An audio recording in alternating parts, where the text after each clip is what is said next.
Hello YouTube world, Mac Daddy 1911A1 here with Shade Tree Survivalists.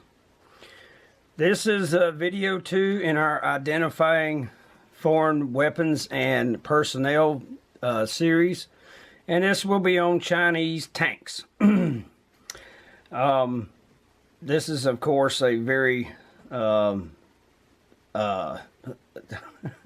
recent propaganda picture that the Chinese introduced, and this is their model or Type 99 tank.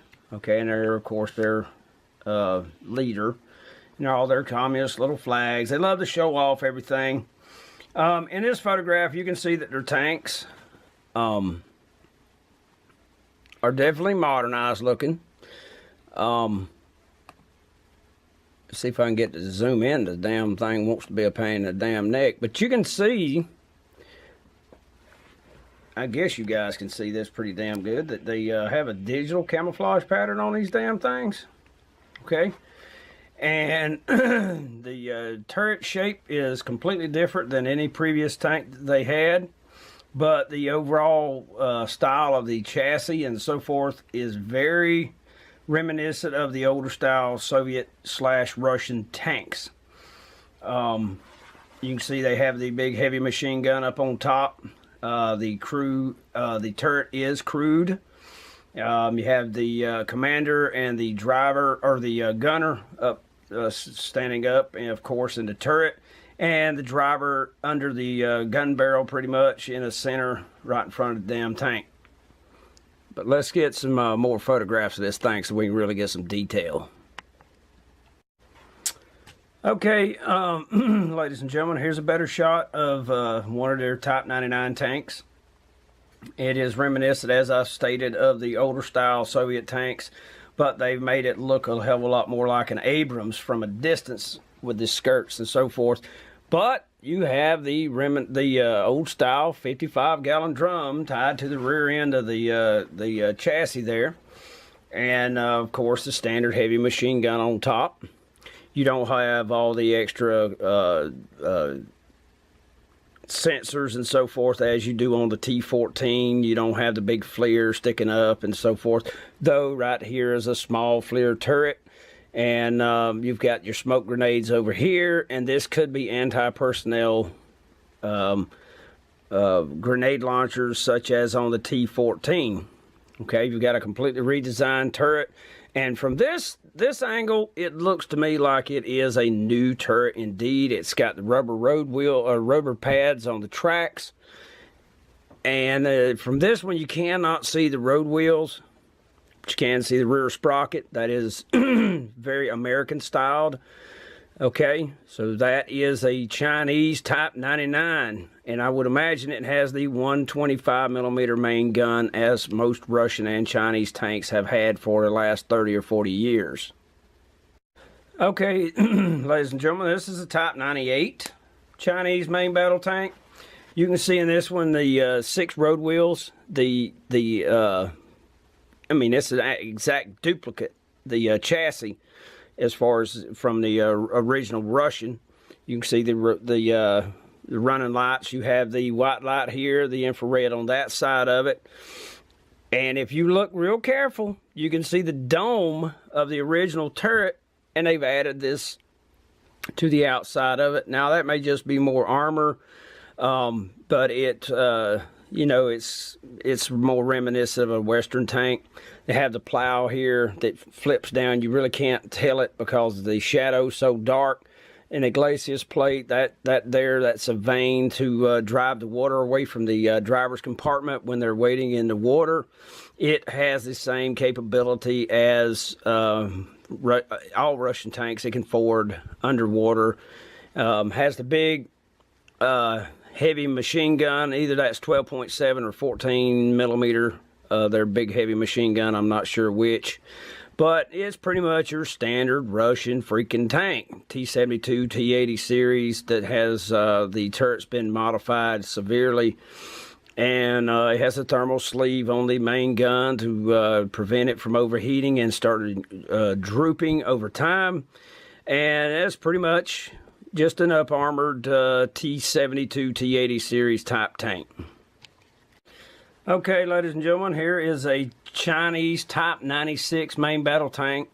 It has also had the turret's been modified. You can see where it's been bolted to the original dome-shaped Russian turret. There's been armor added here to the bottom of the front glacis. The glacis is not nearly as sharp of an angle. You still have the 6 road wheels. The overall shape of the hull is exactly the same. 125mm main gun. You have your smoke projectors, your heavy machine gun, and your ancient style sighting systems. Okay, so this is a very ancient tank. This is like a modernized, updated T-64, I would imagine. And that's a Type 96 Chinese tank. Let me zoom back out a little bit. Hell, I really can't see everything I wanted to show you guys.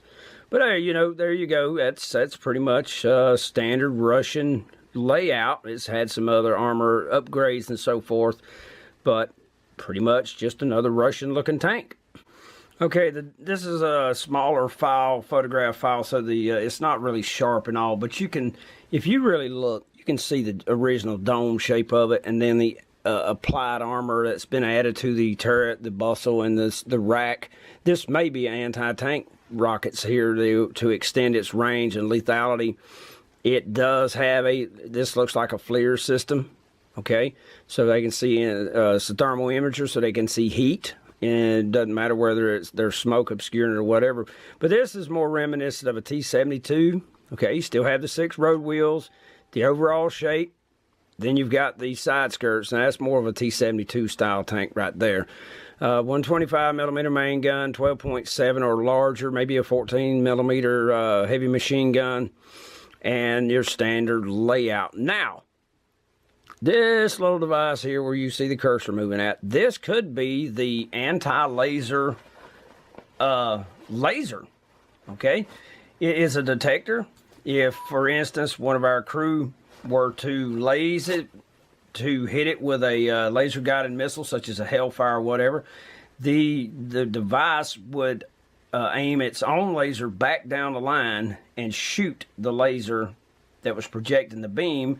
It would also give the crew an indication of the direction, angle, distance, and so forth from their vehicle to whoever is lasing them, and would be able to return accurate fire down the line if indeed the system works, which I have no doubt that it does. Okay, and their Type 99 definitely has this. And once I get a better photograph, I'll show you guys that. But this is the Type 98, I believe it was. Let me go back. And nope, this is the Type 99. And so that must be the laser projector detector right here that could destroy a laser that's lasing the vehicle. So that's something to know about.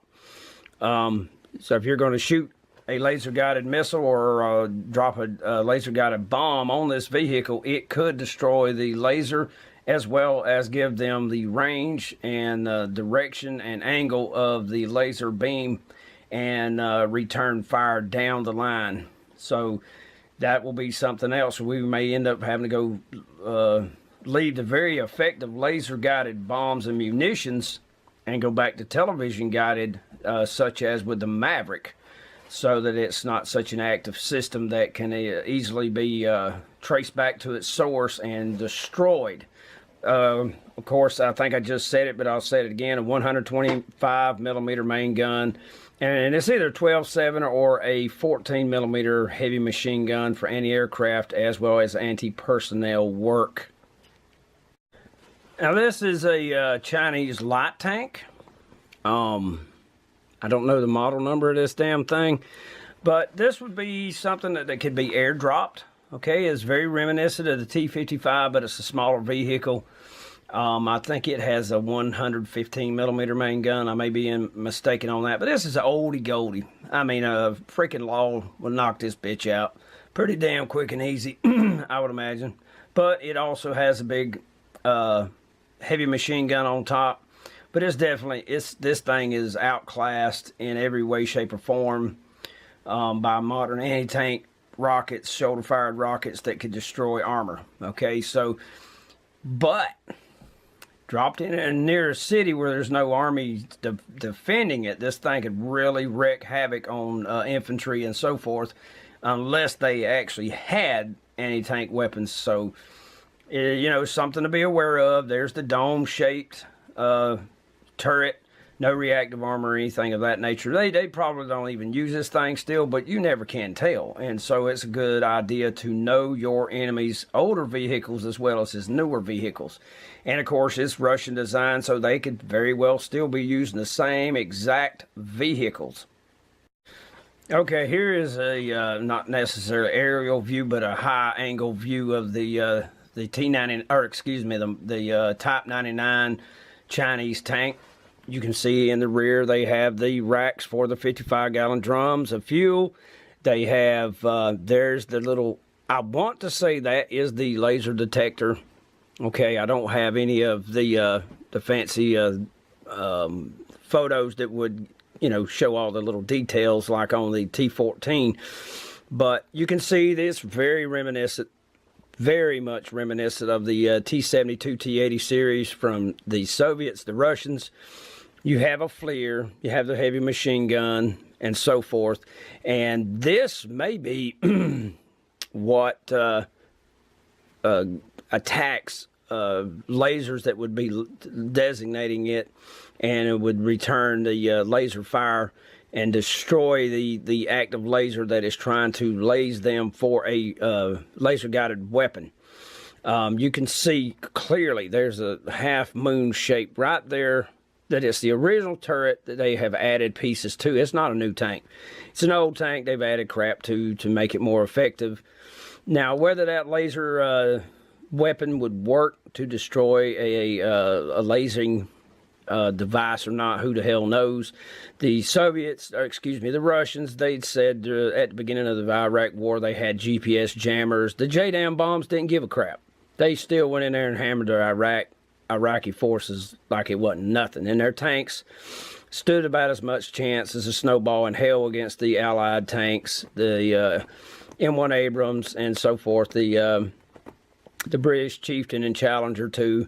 They went through them like crap through a goose. I mean, it wasn't nothing to them, but a lot of it has to do with the tactics. And right now, we know China has the industrial wherewithal, the capability, the ability to produce tanks and aircraft and armored personnel carriers and trucks and uniforms and rifles at a huge rate. I just don't know if the United States still has the manufacturing capabilities to fight a sustained modern war where you're using modern vehicles such as this to fight each other. We gave it all away.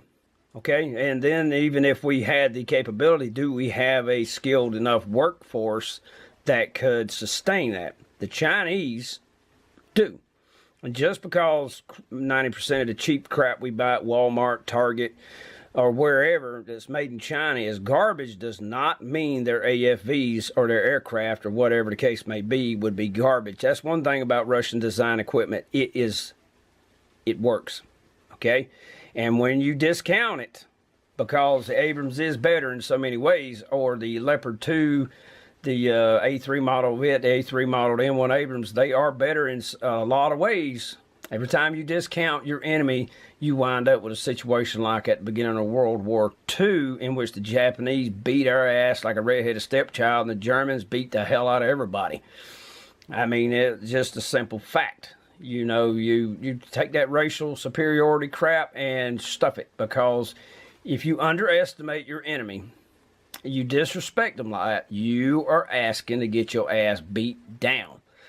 But anywho, that is not it, and that is not all. Okay, here's our Type 99. This is the newest tank that came out with. You can see the 6 road wheels. They are cast just like the Russian ones of that tank era. The side skirts, which are just standard, just light plate steel, and what they're designed to do is set off the warhead of an anti-tank rocket before it hits the body of the tank, and it not hurt it. Of course, you can see the shape of the turret and the main gun and the heavy machine gun. From this side, you can see the FLIR here. and then this little stick right there. But I still haven't found the other photograph I'm looking for, but I just wanted to show you that. And that one's out in the arid terrain. Once it gets good and dusty. But I want you to notice their camouflage. Their camouflage is very reminiscent of U.S. Army woodland pattern from the 80s, okay? My favorite version of camouflage. That's something we're going to cover in another video, okay? But yeah, it's not the old Chinese dark olive drab or dark green with the funky looking helmet. They have modern camouflage, and this is not their most modern camouflage. This is actually older because now they're using digital camouflage. Also, if you'll notice the tracks, I said in another portion of this video that they have the rubber cleats reminiscent of the M1 Abrams, as well as the Leopard 2 Tiger, or excuse me, Leopard 2 German main battle tank. But yeah, that's pretty much just a T-80 or a T-72, probably. Okay, ladies and gentlemen, this is the Type 98. There's also the Type 99 Chinese tank. And my damn camera wants to be a pain in the damn neck today. I'm sorry about that, folks. It has the V-shaped splash guard on the glacis plate, similar to the T-64, T-72. The halt top has slightly curved appearance when viewed from the side. Turret front is slightly sloped and angled. Turret sides nearly vertical. Turret roof has slightly domed appearance. Bustle rack, rear sides of turret. Periscope, commander side on turret roof. Mast-mounted wind sensor. Two components of active self-defense mounted on turret roof. The LWR laser warning receiver mounted behind commander's hatch, right there. High-powered laser weapon mounted behind gunner's hatch. And you can't see it from this view, but this little boxy shaped deal behind the gunner there. That's what that is. That would be the active defense, okay? If you laze this weapons or this vehicle, it's going to shoot back at you. Let me go on to my next one. Here you go. Here's a good shot of it. You can see it right here, okay? Suspension. Each side has 6 unevenly spaced road wheels. Noticeable gap between 2nd, 3rd, 4th, and 5th wheels. Drive sprocket at the rear. It has the idler sprocket at the front, or idler wheel. Upper part is covered by jagged skirt. Okay. Armament: 125 millimeter main gun with autoloader. Weight roughly 50 tons. Development began in '89 and was completed in '98. God, that's a hell of a development. I'm gonna read these specs off. I downloaded all this from the computer several years ago. My printer's broke right now. Otherwise, I'd do all of them this way. This baby was first seen during rehearsals for the PRC's 50th anniversary parade, 1st of October 1999. Mast-mounted LWR alerts the Type 98's crew that is being illuminated by an enemy range-finding or weapon guidance laser.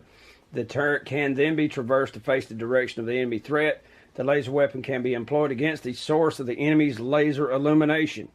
The laser weapon first uses a low-powered beam to locate the optics of the enemy weapon. Then the power level of the laser would be immediately and dramatically increased, disabling or destroying the guidance optics of the enemy weapon and or damaging the eyesight of the enemy gunner. The laser weapon can be elevated to a higher angle than the main gun, indicating it is probably capable of engaging helicopters also. Chinese have configured as of October 2nd, or October 2002, that the Chinese have confirmed as of October 2002 that the Type 98 can fire laser-guided missiles from its 125 millimeter main gun. Okay, that's not unusual. A lot of tanks can do that. But this is a significant deal. This is not your ancient junk, okay? And then now they also have the Type 99, which this is a picture of. It has the same type of systems. And as you can see, it has reactive armor blocks across the front glacis. And there you go. Okay, to end this Chinese main battle tank video, if it looks Russian, okay, it could be Russian, it could be any of the Eastern European countries that were former Soviet Union, Chinese, North Korean, and on and on and on and on. Everybody and his brother, Pakistan, India, they all have vehicles that look very similar. The Chinese are going the high-tech route.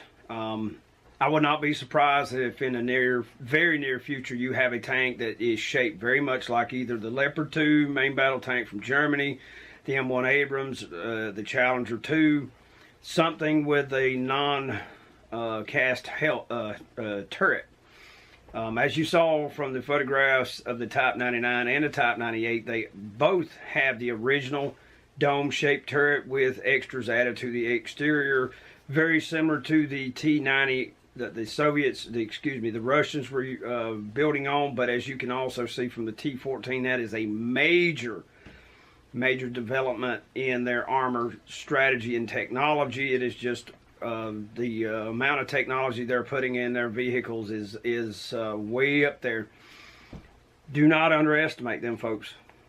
If it ever came down to an invasion, remember this. You get your hands on some a law rocket or so forth, you can bust that damn gun barrel. But you also have to remember they are putting active defense instead of just passive armor to protect them. They're actually trying to make it so that infantry are in serious danger near their vehicles because they can shoot the piss out of you. But for every measure, there's always a countermeasure. Okay. You cannot armor a tank all the way around to the same degree because it'd be so damn heavy it would not move. Okay, the engine compartment, the bottom underneath it, and the tops are those your three areas that are always lightly or have the least amount of armor, except for those with the reactive armor blocks across the top of the turret. Now those there would be very hard to bust. They have modern fire suppression system, so if you were to throw a Molotov cocktail into the engine compartment, it would put it out pretty quick. So you'd have to hit it again and again and again until it ran out of the gas to put the fire out. Of course, you could always blow the track off, but all that does is immobilize it. That's when you shoot the damn gun barrel. Okay, you shove something down in the barrel, if you were able to do so, to would blow the gun up if they fired it again, or destroy the gun tube itself. That's the point of these videos. You just, I mean, tank automatically strikes fear into infantry. So stop attacking the damn armor. You're attacking the castle walls when you attack the armor. Go over, around, through, under the damn armor. Destroy its offensive firepower. Okay, that machine gun that's sitting on top, shoot the damn thing. You just put their machine gun out. Okay, shoot the main gun with a law rocket, or use explosives to damage it, to bend it, to warp it to the point where if they fire that damn thing, it explodes the gun. Okay, I mean, he splits that bitch like a watermelon. Being dropped on a concrete floor from about 10 feet, it'll just destroy their optic systems. You blind the damn thing. Destroy the main gun, you knock out its main defensive as well as, offensive as well as defensive capability. Destroy the big heavy machine gun on top. Shoot the damn thing. Shoot the receiver. Okay? That's the point of these videos, letting you know what they look like, their capabilities to the degree that I can. Warthog Defense, right here on YouTube, is a great site. Jane's Defense. Military Today. Okay? There's many sites out there. Military.com that you can find the capabilities of enemy vehicles and all. But, you know, a lot of you guys don't want to take the time, don't have the time because you work just like I do. So that's what I'm trying to do with this video series. And with that, I'm going to say thank you very much for watching. I hope you got something from the video. But if nothing else, just get the overall idea of the way the vehicle looks in mind. Keep that outline in mind if we're ever invaded. You don't want to shoot at our allies' tanks. You don't want to shoot at our tanks. Okay, hurt our crew members. But you damn sure want to be able to knock out or at least hurt these damn things if we were invaded by a foreign country. And now you know what they look like to a degree. Now the next video is going to be multiple. It's going to be armored personnel carriers, artillery pieces and so forth of the Soviet or the Russia, and then followed by one for China. And then I'm going to do attack helicopters, because y'all, we ain't the only one with helicopters like the Apache. Okay, the Russians have the Mi-24, the Mi-28, and the Ka-50. Those are all three some bad butt helicopters. They also have, the Chinese have their own, completely different. It doesn't look like a Russian helicopter, period. Both countries have their own stealth fighters. Both countries have long-range strategic bombers, ground attack aircraft. Huge subject. Many videos to follow. But this is Mac Daddy 1911A1 with the Shade Tree Survivalist. Do your homework, folks. It is too damn late if they were to invade us. Okay? You need to know what they look like. And need to study their strategies and so forth. And maybe I'll do a video on that. But that's the thing. Experience is the best teacher. The Russians are fighting in Syria. Don't think for one second that China is just going to sit idly by and just become the manufacturing power that they are without wanting territorial gains. They're already challenging Japan in the I can't think of the name of that damn sea where those group of little small rock islands, because that's all there are, rock. There's nothing living on those islands, but they are contesting and making man-made islands out there in this particular strait, and it just names of me never get along worth a flip. Okay, unless I make a nickname for something or someone, I just never can remember it. But there's a possibility. And of course, Japan's not sitting around just waiting on the Chinese to invade them and take them over. They are building modern aircraft carriers. They got some badass new little aircraft carriers, and their main battle tanks and so forth. We will also be doing videos on Allied armored vehicles, such as the British and the German, the NATO allies, Japan, South Korea, and so forth. This is Mac Daddy 1911A1. I've said this 14 times. I'm sorry. Thank you very much for watching. I hope you guys got something for it. Please give me a thumbs up if you have. If you can appreciate this kind of video, please leave a comment. And thank you very much for watching. Y'all take care and have a great weekend.